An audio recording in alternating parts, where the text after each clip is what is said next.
On October 4th, India's first private train, the Tejas Express, which will connect New Delhi and the city of Lucknow, was flagged off. The inaugural journey of this train faced protests by railway employees' unions as it could mark the beginning of the privatization of the entire railway network. In fact, there is a plan already in place to privatize 150 more services if the Tejas Express is considered a success by the far-right Narendra Modi-led Indian government. These trains will be sold off to private players for about rupees 22,000 crores, which is $3 billion US. So why are railway employees protesting this move? What will privatization mean for them and for the millions of passengers who travel in the Indian Railways every day? As far as the employees are concerned, this move could be a severe blow to their rights as workers and the benefits they have earned through struggles.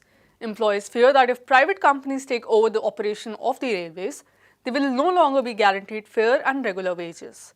Job security will reduce drastically and contractualization will increase. Right now, railway employees are paid according to government pay scales which are revised periodically. If private companies are handed over these operations, the payment of employees will be according to the conditions of these companies. Minimum wages according to the government scales for contractual labor will also no longer be assured. Benefits such as pension will also be at risk, along with perks like free travel passes for employees. The Indian Railways is a major source of employment in the country, with oppressed communities being key beneficiaries through the process of affirmative action. All of this will be under threat if privatization is carried out. Now let's talk about the passengers. The Indian Railways is considered the lifeline of the country. It is one of the largest railway networks in the world which caters to over 20 million passengers every day. Many of these passengers are from working class backgrounds and the railways provides a cheap and convenient mode of transport over both long and short distances. The privatization of this essential service could mean that the railways no longer remains as accessible.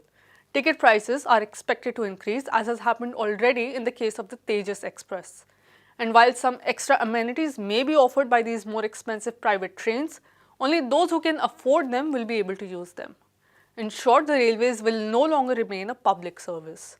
The Indian Railways also offers hundreds of different kinds of travel concessions, such as those for members of oppressed communities, armed personnel and their families, disabled people, senior citizens, sports persons, students appearing for government examinations, etc.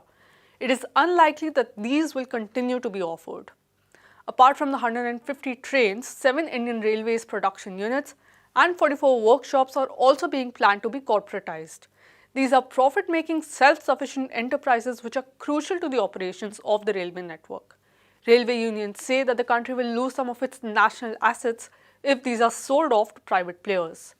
50 routes where customer traffic is high are also listed for privatization.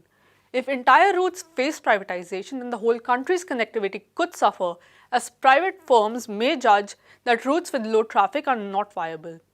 Incidentally, all of this is happening even as existing models of privatization of railways have proved to be failures.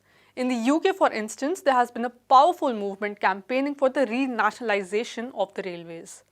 The privatization of the railways is part of the right-wing Modi government's neoliberal policies of dismantling public infrastructure and attacking workers' rights.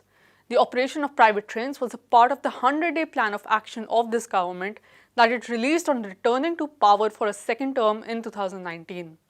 By disinvesting and selling off valuable national assets, the government has planned to raise rupees 90,000 crores or $12.6 billion US. But these attempts are being widely opposed across the nation.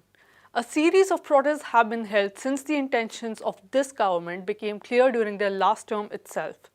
The railway employees' unions have vowed that they will not surrender to this government and that they will unite and resist Narendra Modi's policies.